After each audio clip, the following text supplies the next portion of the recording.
ចូលឆ្នាំ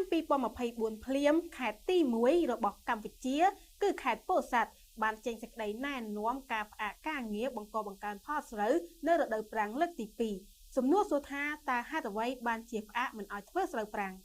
រដ្ឋបាលខេត្តពោធិ៍សាត់បានចេញសេចក្តីណែនាំស្តីពីការផ្អាកការងារបង្កបង្កើនផលស្រូវនៅរដូវប្រាំងលើកទី2នេះបើយោងតាមសេចក្តីប្រកាសរបស់រដ្ឋបាលខេត្តពោធិ៍សាត់នាថ្ងៃទី3ខែមករាឆ្នាំ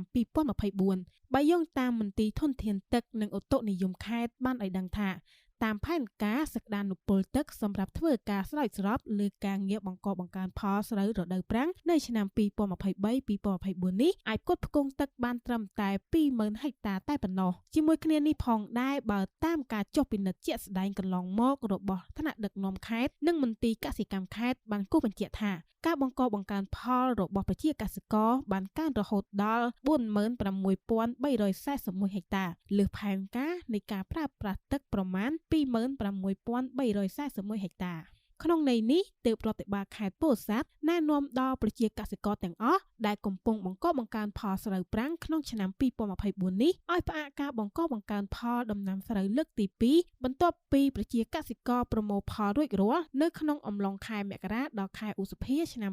2024ខាងមុខនេះរដ្ឋបាលខេត្តពោធិ៍សាត់បានបន្ថែមទៀតថាក្នុងករណីនេះប្រជាពលរដ្ឋទូទាំងខេត្តត្រូវត្រៀមលក្ខណៈជាស្រេចក្នុងការស្តុកទឹកក្នុងស្រះអណ្ដូងប្រឡាយដែលអាចស្តុកទឹកបានសម្រាប់ទុកប្រើប្រាស់ប្រចាំថ្ងៃនិងសត្វពាហនៈជាដើមរដ្ឋបាលខេត្តពោធិ៍សាត់បានសង្កត់ធ្ងន់ថាប្រសិនបើប្រជាកសិករនៅតែអនុវត្តមិនព្រមទទួលការណែនាំរបស់រដ្ឋបាលខេត្តទេនោះរដ្ឋបាលខេត្តមិនទទួលខុសត្រូវលើការខ្វះទឹកស្រោចស្រពដំណាំនៅរដូវប្រាំងនេះឡើយក្រៅពីនេះបើប្រជាកសិករនៅតែបន្តបង្កបង្កើនផលស្រូវរដូវប្រាំងលើកទី2ទៀតនោះនឹងអាចជួបប្រទះការខ្វះខាតទឹកប្រើប្រាស់ជាប្រចាំថ្ងៃខ្វះទឹកសម្រាប់សត្វពាហនៈនិងខាតបង់ថវិការបស់ប្រជាកសិករថែមទៀតជាមិនខាន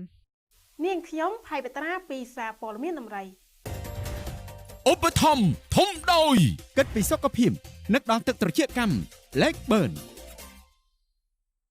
Masami ភ្លក់រសជាតិអាហារបែបជប៉ុន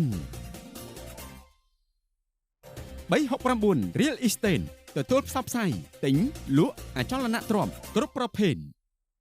អាប៊ុយសាឡុនអ្នកឯកទេសចិញ្ចើមបបោមាត់និង eyeliner First Media សេវាកម្មផលិតរូបភាពនិងវីដេអូផ្សព្វផ្សាយអាជីវកម្មគ្រប់ប្រភេទ